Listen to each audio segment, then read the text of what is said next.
بسم اللہ الرحمن الرحیم۔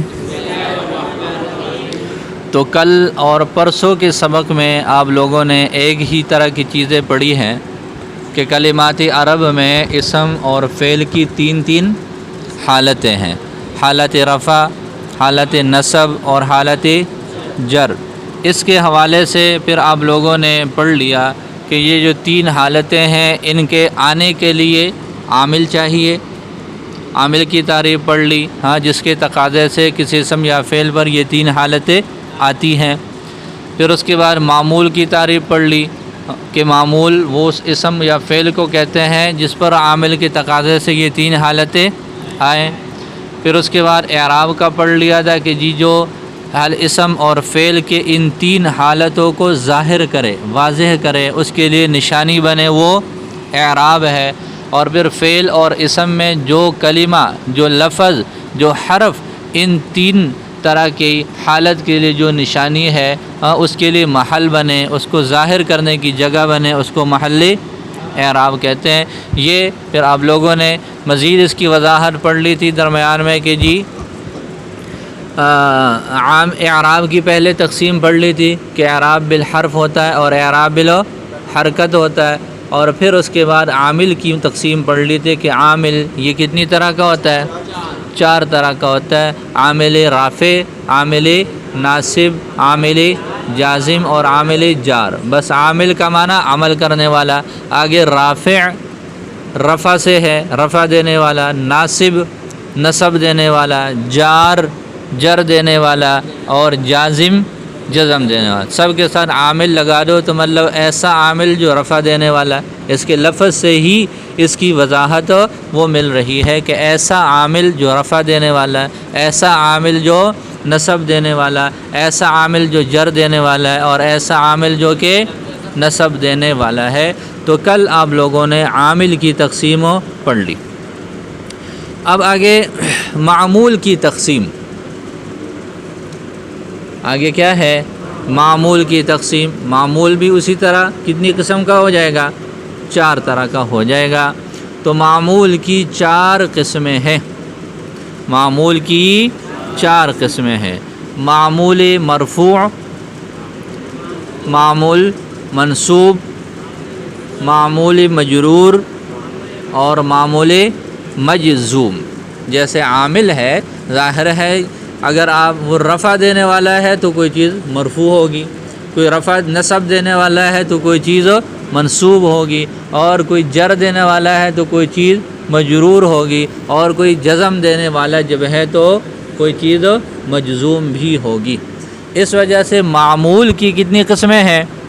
بتائیں شاباش۔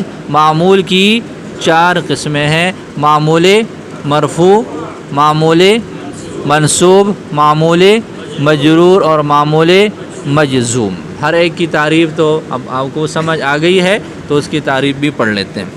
معمول مرفوع وہ معمول ہے جس پر کسی عامل کے تقاضے کی وجہ سے حالت رفع آئے۔ معمول مرفوع وہ معمول ہے، معمول مرفوع وہ معمول ہے جس پر کسی عامل کے تقاضے کی وجہ سے حالت رفع آئے۔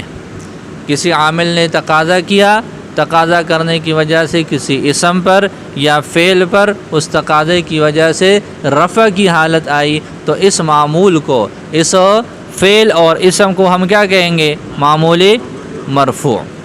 جی پھر بتائیں شاباش۔ معمول مرفوع وہ معمول ہے جس پر کسی عامل کے تقاضے کی وجہ سے حالت رفع آئے، جس پر کسی عامل کے تقاضے کی وجہ سے رفع آئے۔ جیسے یخرج منہما اللؤلؤ والمرجان، کہاں پر ہے یہ آیت؟ جیسے یخرج منہما اللؤلؤ والمرجان، اس میں یخرج اور لؤلؤ اور مرجان یہ معمول مرفوع ہے۔ یخرج فعل ہے، ایسے ہی ہے تو اس پر حالت رفع ہے، اور آگے لؤلؤ اس پر بھی حالت رفع، اور المرجان پر بھی کیا ہے؟ حالت رفع ہے۔ کس کی وجہ سے ہے اور کیسے ہے، یہ ابھی تھوڑا سا آپ کے لیول سے اوپر ہے، وہ انشاءاللہ تھوڑا سا آگے جا کر ہم اس کی وضاحت پڑھ لیں گے۔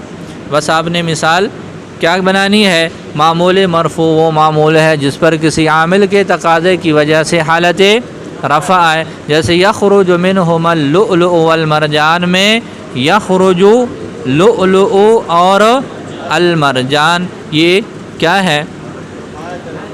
یہ معمول مرفوع ہیں۔ جی پہلے معمول کی سمجھ آ گئی۔ دوسرا معمول منصوب۔ معمول منصوب وہ معمول ہے جس پر کسی عامل کے تقاضا کی وجہ سے حالت نصب آئے۔ معمول منصوب وہ معمول ہے جس پر کسی عامل کے تقاضے کی وجہ سے حالت نصب آئے۔ اب لوگوں نے پڑھ لیا نا کہ معمول بننے والی چیزیں کتنی ہیں؟ معمول بننے والی چیزیں کتنی ہیں؟ دو ہے نا۔ اسم معمول بن سکتا ہے اور منصوب وہ معمول ہے جس پر کسی عامل کے تقاضے کی وجہ سے حالت نصب ہے۔ معمول کتنی چیزیں بن سکتی ہیں؟ دو ہی چیزیں بن سکتی ہیں نا، آپ کو بتایا تھا۔ اسم ہر 3 حالتیں آ سکتی ہیں اور فعل پر 3 حالتیں آ سکتی ہیں، تو مطلب معمول بننے والی چیزیں بھی کتنی ہو جائیں گی؟ صرف 2 ہو سکتی ہیں، وہ اسم ہے یا فعل ہے۔ جیسے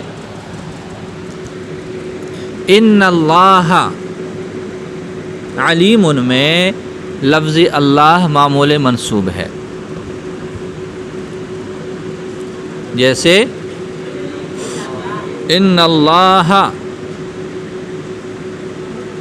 علیم میں لفظ اللہ معمول منصوب ہے۔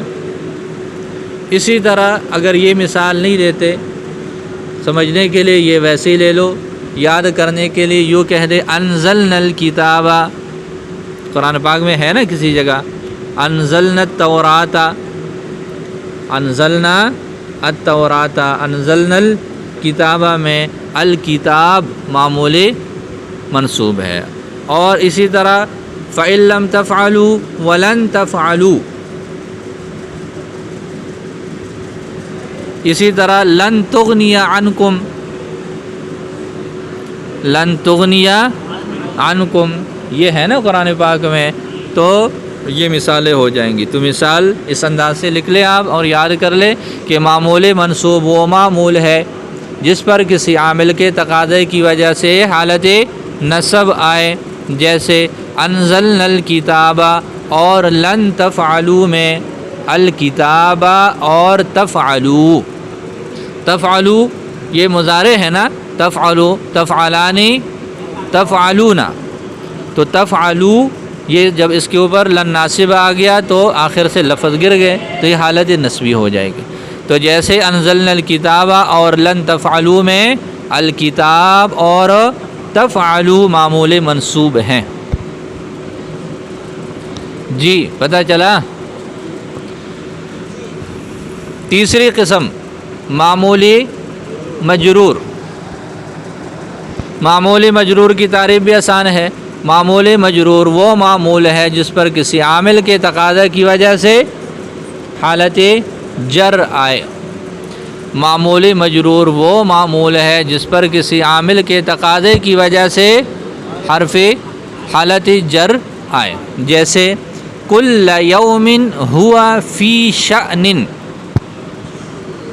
جیسے کل یوم ہوا فی شأن میں یوم اور شأن، جیسے کل یوم ہوا فی شأن میں یوم اور شأن یہ معمول مجرور ہیں۔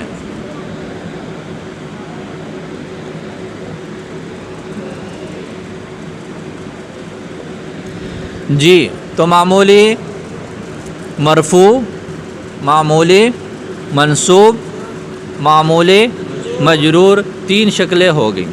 آگے ہے معمول مجزوم۔ معمول مجزوم وہ معمول ہے جس پر کسی عامل کے تقاضے کی وجہ سے حالت جزم آئے. معمول مجزوم وہ معمول ہے جس پر کسی عامل کے تقاضے کی وجہ سے حالت جزم آئے. جیسے لا تقربوا الفواحش میں تقربو، لا تقربوا الفواحش میں لا یہ عامل جازم ہے، لا نہیں ہے. ہاں، اور تقربو جو ہے وہ اصل میں کیا تھا؟ تقربونا تھا. تقربو، تقربانی، تقربونا، لیکن لا کی وجہ سے آخر سے نون گر جائے گا تو یہ حالت جزم کی ہو جاتی ہے صورت. تو لا تقربو، لا تقربوا الفواحش میں تقربو یہ معمول مجزوم ہے. اسی طرح کل بھی ایک مثال اس کی پڑھ لی تھی، لم تفعلوا فإن لم تفعلوا، ٹھیک ہے. اسی طرح ان تعودوا نعد، ان تعودوا نعد میں تعودو اور نعد یہ معمول مجزوم ہے.